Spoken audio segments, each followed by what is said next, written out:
तभी फेल होती है, याद रखिए, जब आप दवाइयों पे होते हैं। धीरे धीरे दवाइयाँ कम होंगी और धीरे धीरे आप देखेंगे कि आपकी डायलिसिस की फ्रीक्वेंसी कम होगी।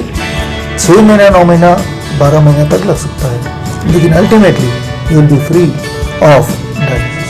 DIP diet, the kind of diet which I advise, उस पर जैसे ही आएंगे तो आप देखेंगे 1 महीने, 2 महीने, 3 महीने में धीरे धीरे दवाइयाँ टेपर डाउन हो जाएंगी। किसी को ऑलरेडी डायलिसिस पे कोई है, मान लो हफ्ते में 2 बार डायलिसिस कराना पड़ता है और ऐसा कुछ महीने से करा रहे हैं, तो वो क्या करें? तो उसको एक स्ट्रिक्ट डाइट, हमारे जो पेशेंट्स हैं तो स्ट्रिक्ट डाइट पे हम डालते हैं। वो डाइट मैं आपको रफली बताऊँगा।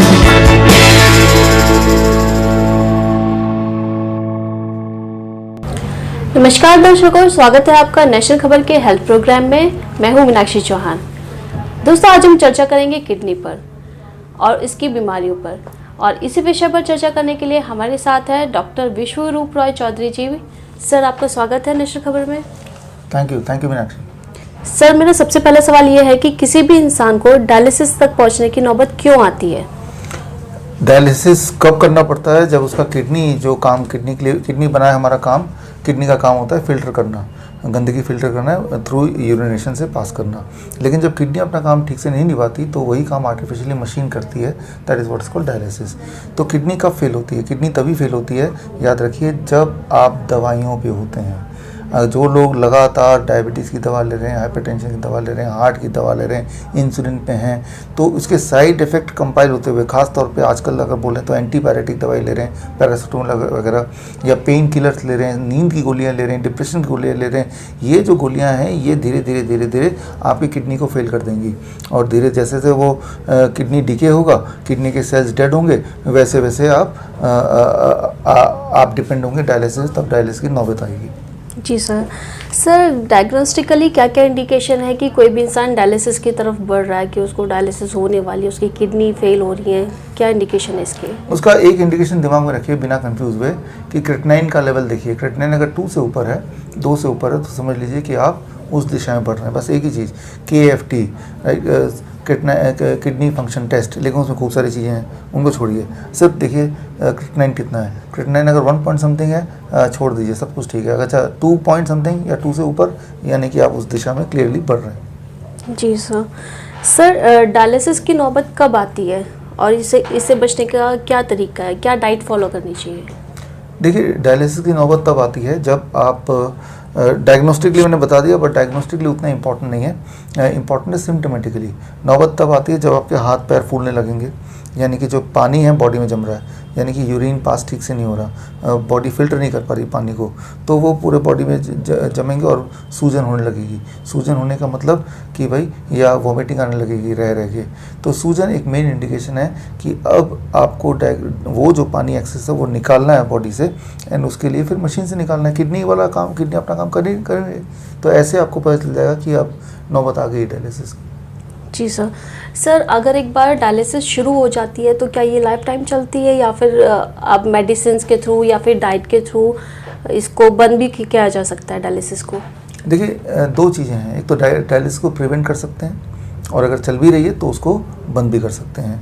प्रिवेंशन की पहले बात करते हैं। प्रिवेंट करने के लिए क्या करना पड़ेगा? कोई भी ऐसा काम मत कीजिए जिससे किडनी के ऊपर जोर पड़ता हो या किडनी फेल होता हो।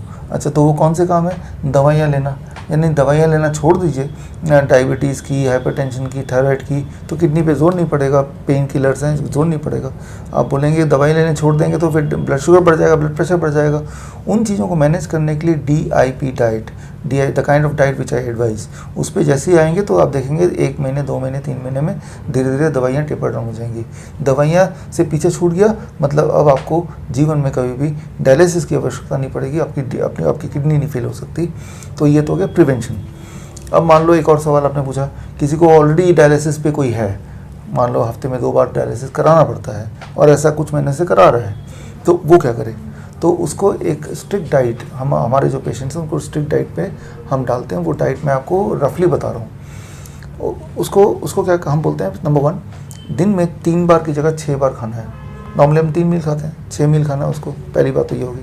6 मील कैसे खाना है? उसको ये करना है कि उसका बॉडी वेट इंटू 5, राइट। सो मान लो मेरा बॉडी वेट है that is 70 kg into 5, 350 grams. एक बार में 350 ग्राम से ज़्यादा नहीं खाना है। मैं सिर्फ ये बोल रहा हूँ एक बार में 350 ग्राम ज़्यादा नहीं खाना, लेकिन आप मल्टीपल टाइम खाएंगे तो टोटल क्वांटिटी ऑफ फूड मैं कम नहीं कर रहा हूँ, मैं सिर्फ एक बार में टोटल अमाउंट कम कर रहा हूँ। तो मान लो पहले ब्रेकफास्ट में पहला इंस्टॉलमेंट 350 ग्राम फल खाना है, 3 से 4 तरह के फल ले लीजिए।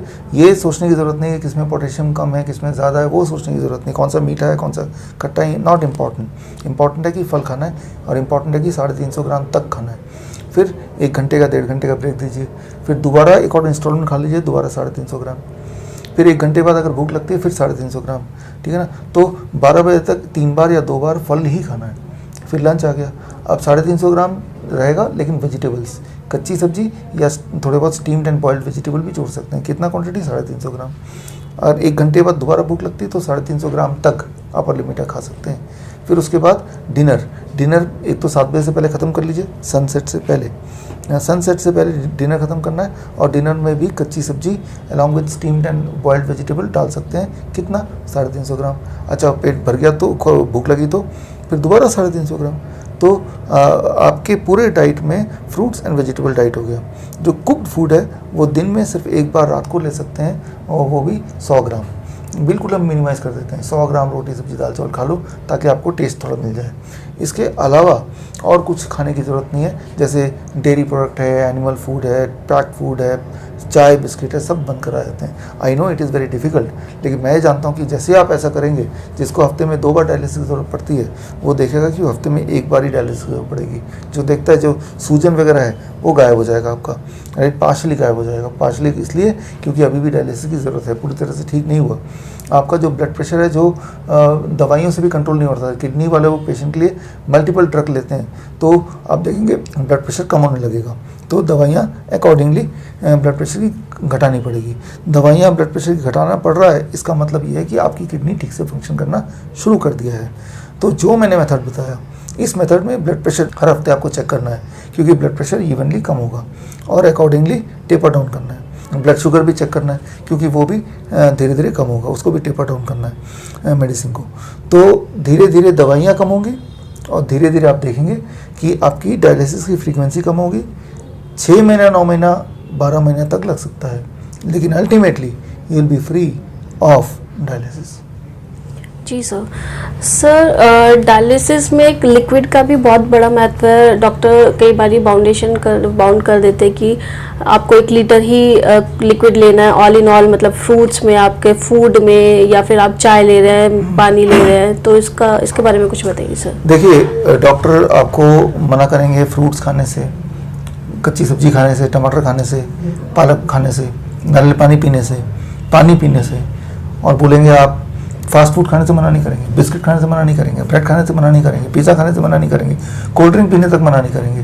तो उन्होंने एक लिस्ट बना ली है उन चीज़ों की, जो चीज़ों से आप ठीक हो सकते हैं, उन्हीं चीज़ों को मना करना है उनको, राइट। तो वो डराएंगे कि पोटेशियम लेवल बढ़ जाएगा, तो आप पोटेशियम पे नज़र रखिए।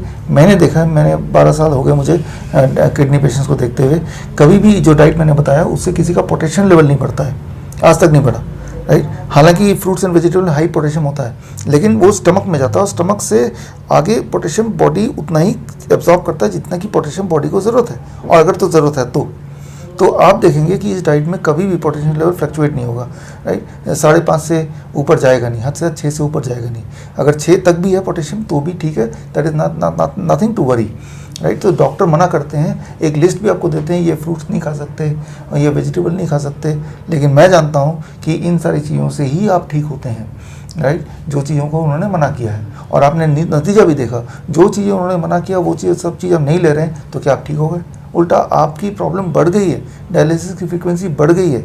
जबकि इसका उल्टा करना, डॉक्टरों को उल्टा जो मैंने बताया, आप देखेंगे डायलिसिस की फ्रीक्वेंसी घटेगी, आपकी जो सूजन है वो घटेगी।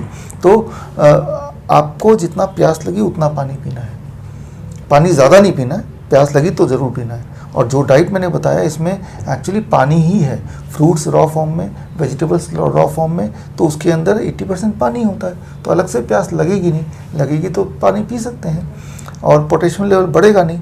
और ज़्यादा ही है तो हर महीने एक बार KFT चेक कराइए, और 2 ही आंकड़े देखने हैं आपको, क्रेटिनाइन लेवल देखना है और एक पोटेशियम का लेवल देखना है, और आप देखेंगे पोटेशियम लेवल 6 से ऊपर जाएगा नहीं, और क्रेटिनाइन लेवल धीरे धीरे आपको कम होता हुआ दिखेगा। हालांकि 9 महीने लग सकते हैं, 12 महीने लग सकते हैं, क्रेटिनाइन लेवल कम होगा, डायलिसिस कम होगी, ब्लड प्रेशर कम होगा, पोटेशियम रेंज में रहेगा, हीमोग्लोबिन थोड़ा बढ़ जाएगा।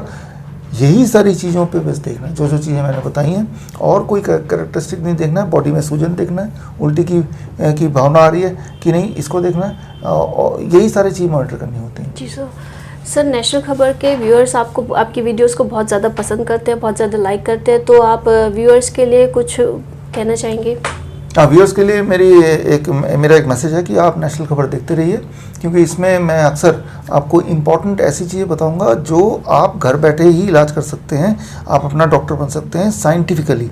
सबसे इम्पॉर्टेंट बात नेशनल खबर की बता दूं कि एक बहुत बड़ी रिसर्च टीम है जो मेन स्ट्रीम मीडिया के लोग ही जुड़े हुए हैं। एक ऐसा मीडिया लेके आए हैं आपके सामने जो ऑथेंटिक हेल्थ के रिपोर्ट पहले तो खुद छानबीन करते हैं टीम, और जो लगता है कि ये ऑथेंटिक रिपोर्ट है जो पब्लिक को सिर्फ फ़ायदा होगी बिना किसी साइड इफेक्ट के, वही वाली रिपोर्ट छन के तब आप तक पहुंचता है। तो आप इसको अपने जीवन का पार्ट बनाइए ताकि डिजीज़ आपके जीवन से भाग जाए। जी, तो देखा दर्शकों, आपने डॉक्टर साहब ने हमें कितनी अहम जानकारी दी, तो आप भी डॉक्टर साहब की बातों को फॉलो कीजिए। सर, आपका अपना कीमती समय देने के लिए बहुत बहुत धन्यवाद। थैंक यू, धन्यवाद।